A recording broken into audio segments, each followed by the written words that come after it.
Bedroom में जाकर मजदूरी करनी चाहिए। जिसके बाद वो दोनों एक दूसरे को चूसते हुए बेडरूम में जाते हैं और पूरी रात दबाकर मजदूरी करते हैं। फिर अगली सुबह जब बागड़ बिल्लो की आंख खुलती है तो वो अपनी उंगली में वेडिंग रिंग देखकर हैरान हो जाती है। तभी उसकी नजर एक नोट पर पड़ती है जो कि पप्पू पिचकारी उसके लिए छोड़कर गया था, जिस पर वो उसे अपनी वाइफ बुला रहा था। अभी देखकर बागड़ बिल्लो की फट जाती है और तभी उसे याद आता है कि कल रात शराब के नशे में बागड़ बिल्लो और पप्पू पिचकारी ने एक दूसरे से शादी कर ली थी। उधर पप्पू पिचकारी भी सैर सपाटे को बता देता है कि भाई कल रात मैंने नशे में बागड़ बिल्लो से थोड़ी सी शादी कर ली। अभी सुनकर सैर सपाटा हैरान हो जाता है और उससे पूछता है कि भाई अब तू क्या करेगा। तभी बागड़ बिल्लो भी वहाँ पर बलगम को लेकर आती है और उनके साथ बैठकर नाश्ता करने लगती है। इसी दौरान मौका देखकर पप्पू पिचकारी बागड़ बिल्लो को खोपचे में ले जाता है और उससे कहता है कि कल रात हमारे बीच में जो कुछ भी हुआ वो बस एक गलती थी, इसलिए तुम्हें चिंता करने की कोई जरूरत नहीं है। जिस पर बागड़ बिल्लो कहती है कि तुम मुझे डंप करने आए हो, मैंने तो सोचा था कि मैं तुम्हें डंप करूंगी, लेकिन तुम तो मेरी ही बातें मुझे बोल रहे हो। अब धीरे धीरे उन दोनों की बातें लड़ाई में बदल जाती है। जिसके बाद बागड़ बिल्लो गुस्से में पप्पू पिचकारी को एक सिक्का देती है और उसे कहती है कि तेरे जैसे भिखारी के लिए ये पैसे काफी रहेंगे। लेकिन तभी पप्पू पिचकारी वो सिक्का लॉटरी मशीन में डाल देता है और वहाँ से जाने लगता है। पर तभी उस मशीन में से जोर की आवाज आती है और जब वो पीछे मुड़ता है तब उसे पता चलता है कि उसे उस मशीन से पूरे $3 मिलियन की लॉटरी लगी है। अब ये देखकर पप्पू पिचकारी पागल हो जाता है। वहीं बागड़ बिल्लो भी ये देखकर बहुत खुश होती है और वो भी उस इनाम को लेने के लिए वहाँ पर आ जाती है। वो कहती है कि लॉटरी तो मेरे सिक्के से लगी है, इसलिए आधा इनाम मेरा हुआ। इस पर पप्पू पिचकारी उससे कहता है कि वो सिक्का तो तुमने मुझे दे दिया था, तो अब तुम ये पैसे भूल जाओ। लेकिन इतने सारे पैसे देखकर ये गोल्ड डिगर पलट जाती है और पप्पू पिचकारी से कहती है कि तुम तो मेरे पति हो ना, इसलिए इन पैसों पर हमारा बराबर का हक है। लेकिन पप्पू पिचकारी इन पैसों को किसी में भी बांटना नहीं चाहता था, इसलिए वो बागड़ बिल्लो पर केस कर देता है। फिर कोर्ट में पप्पू पिचकारी का वकील सैर सपाटा कहता है कि ये लड़की पैसों के लालच में आकर मेरे क्लाइंट को जबरदस्ती अपना पति बता रही है और ये साली एक नंबर की गोल्ड डिगर है। तभी इस पर बागड़ बिल्लो जज को वो नोट दिखाती है जो कि पप्पू पिचकारी ने उसके लिए लिखा था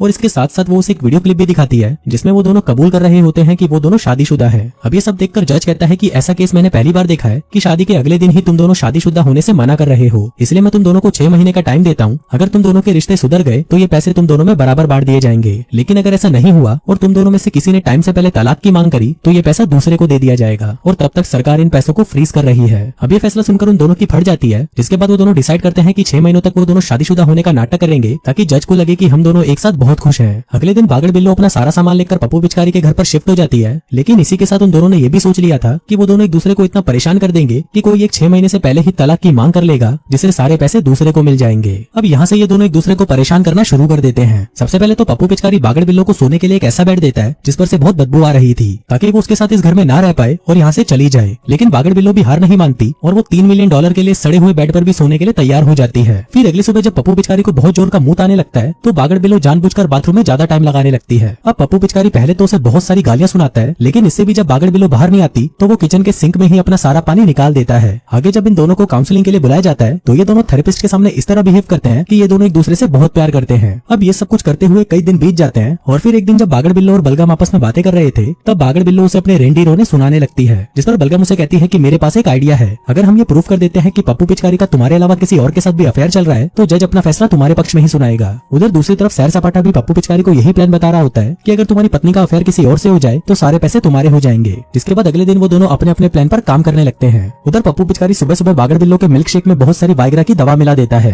जिसके बाद जब वो अपने ऑफिस में होती है तो वहाँ पर उसे इतनी ज्यादा ठरक चढ़ जाती है कि वो अपने बॉस के लिए घोड़ी तक बनने को तैयार हो जाती है। वहीं दूसरी तरफ पप्पू पिचकारी के घर पर 2 मालदार लड़कियां आती हैं जो उसे कहती हैं कि हमारे घर का दरवाजा लॉक हो गया है और जब तक कोई आकर उसे खोल नहीं देता तब तक क्या हम और हमारे दोस्त आपके यहाँ पर रुक सकते हैं। अब पप्पू पिचकारी ये मौका कहाँ छोड़ने वाला था और वो उन दोनों को अपने घर के अंदर बुला लेता है। इसके बाद वो सैर सपाटे को कॉल लगाता है और कहता है कि भाई जल्दी से घर आ जा, आज तो हम पूरी रात दबाकर संभोग करेंगे। लेकिन ये सुनते ही सैर सपाटा उसे कहता है कि बछड़ी के ये तेरी उस नकली बीबी का प्लान है और वो तुझे फंसाकर सारा पैसा अपने अंदर करना चाहती है। अभी सुनकर पप्पू पिचकारी को भी एक आइडिया आता है, जिसके बाद वो अपने घर पर अपने कुछ लीचड़ और हरामी दोस्तों को बुला लेता है जो कि आते ही उन सभी लड़कियों पर टूट पड़ते हैं और उन्हें घोड़ी बनाने लगते हैं। अब ये देखकर वो सारी लड़कियां डर जाती हैं और वहाँ से चली जाती हैं। फिर एक दिन पप्पू पिचकारी अपनी एक दोस्त को काउंसलर बनकर बागड़ बिल्लो को फोन करने को कहता है, जिसके बाद वो उसे फोन करती है और उसे कहती है कि आज की काउंसलिंग अब फ्राइडे को होगी। अभी सुनकर बागड़ बिल्लो खुश हो जाती है और मजे से बाथटब में नहाने लगती है, लेकिन तभी उसे अचानक पप्पू पिचकारी के घर से बाहर जाने की आवाज आती है। अब उसे थोड़ा अजीब तो लग रहा था, इसलिए वो तुरंत काउंसलर को फोन लगा देती है, जहाँ पर उसे पता चलता है कि उनकी मीटिंग तो आज ही है। अभी सुनकर वो जल्दी से तैयार होकर बाहर आती है और टैक्सी करके काउंसलर के पास जाने लगती है। पर तभी पप्पू पिचकारी उसे कॉल करता है और उसे कहता है कि तुम्हारा पर्स तो मेरे पास है, तो तुम टैक्सी वाले को पैसे कैसे दोगी। अभी सुनकर वो टैक्सी वाला कार को रोक देता है और बागड़ बिल्लो को कार से बाहर जाने को कहता है। बागड़ बिल्लो कहती है कि तुम जो बोलोगे मैं वही करूंगी, प्लीज मुझे उस काउंसलर के पास ले चलो। टैक्सी ड्राइवर कहता है कि ठीक है, जल्दी से तुम मुझे अपने बब्बे दिखा दो। अब बागड़ बिल्लो पहले तो उसे मना कर देती है, लेकिन फिर बाद में वो उससे अपना एक बब्बा दिखाती है, जिसके बदले वो उसे वहाँ तक पहुँचा देता है। उधर पप्पू पिचकारी भी जैसे तैसे करके उससे लड़ता झगड़ता हुआ काउंसलर के पास पहुँच जाता है। आगे रात को जब पप्पू पिचकारी अपने घर पर आता है तो वो देखता है कि बागड़ बिल्लो ने वहाँ पर उसके माँ बाप को बुला रखा है। दरअसल यहाँ पर बागड़ बिल्लो पप्पू पिचकारी के माँ बाप की नजरों में अच्छी बनने बनकर उनका दिल जीतना चाहती थी ताकि बाद में वो कोर्ट में अपने बेटे का नहीं बल्कि उसका साथ दें। लेकिन इस पर पप्पू पिचकारी उसे कहता है कि ये लड़ाई हम दोनों के बीच में है तो कम से कम तुम मेरे माँ बाप को इसमें मत घसीटो।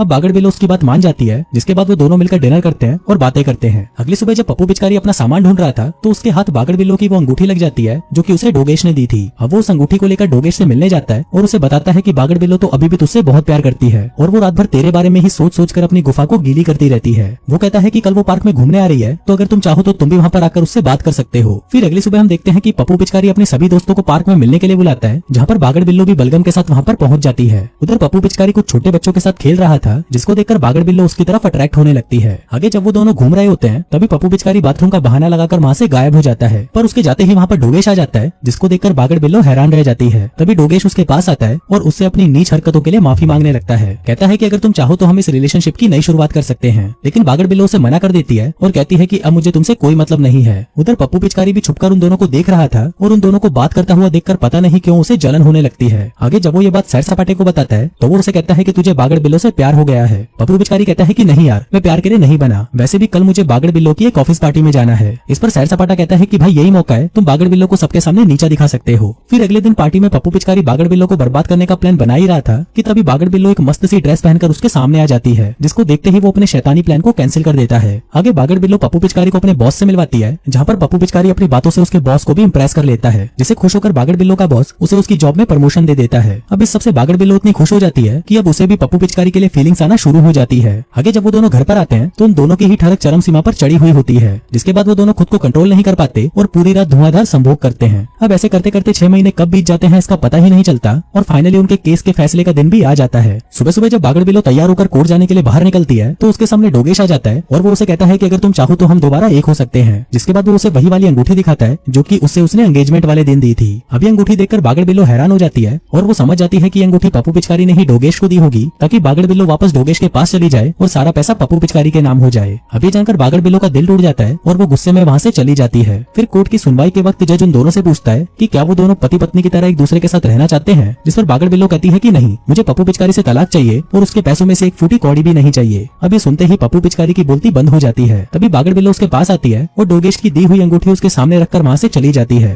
अब फाइनली पप्पू पिचकारी ये केस जीत जाता है, लेकिन ना जाने वो इस केस को जीतने से खुश नहीं था। अब ऐसे ही कुछ दिन बीत जाते हैं और हम देखते हैं कि वो दोनों एक दूसरे के बिना उदास रहने लगते हैं। बागड़ बिल्लो तो इतनी ज्यादा परेशान हो जाती है कि वो अपनी जॉब ही छोड़ देती है और इस शहर को भी छोड़कर जाने का फैसला कर लेती है। उधर पप्पू पिचकारी से भी अब रहा नहीं जाता तो वो बागड़ बिल्लो का पता लगाने के लिए उसकी बेस्ट फ्रेंड बलगम के पास जाता है, लेकिन वो उसे कहती है कि मुझे भी नहीं पता कि बागड़ बिल्लो आखिर गई कहाँ। फिर एक दिन घर की सफाई करते हुए पप्पू पिचकारी को एक फोटो मिलती है जो कि एक लाइट हाउस की थी। अब ये देखकर पप्पू पिचकारी को याद आता है कि बागड़ बिल्लो ने उसे एक बार बताया था कि उसे इस लाइट हाउस के पास घूमना बहुत पसंद है। अब पप्पू पिचकारी भागते हुए उस लाइट हाउस के पास पहुंच जाता है और उसे वहाँ पर बागड़ बिल्लो मिल जाती है जो कि वहाँ पर उदास खड़ी हुई थी। पप्पू पिचकारी भागकर उसके पास आता है और उससे अपनी गलतियों की माफी मांगता है, जिसके बाद वो उसे प्रपोज करता है कि क्या तुम फिर से मुझसे शादी करना चाहोगी। अब क्योंकि बागड़ बिल्लो भी उससे प्यार करती थी तो वो उसकी गलतियों को माफ कर देती है और उसके साथ शादी करने के लिए तैयार हो जाती है। अब फाइनली वो दोनों शादी कर लेते हैं और खुशी खुशी साथ में रहने लगते हैं। और दोस्तों इसी के साथ ही ये कहानी यहीं खत्म हो जाती है।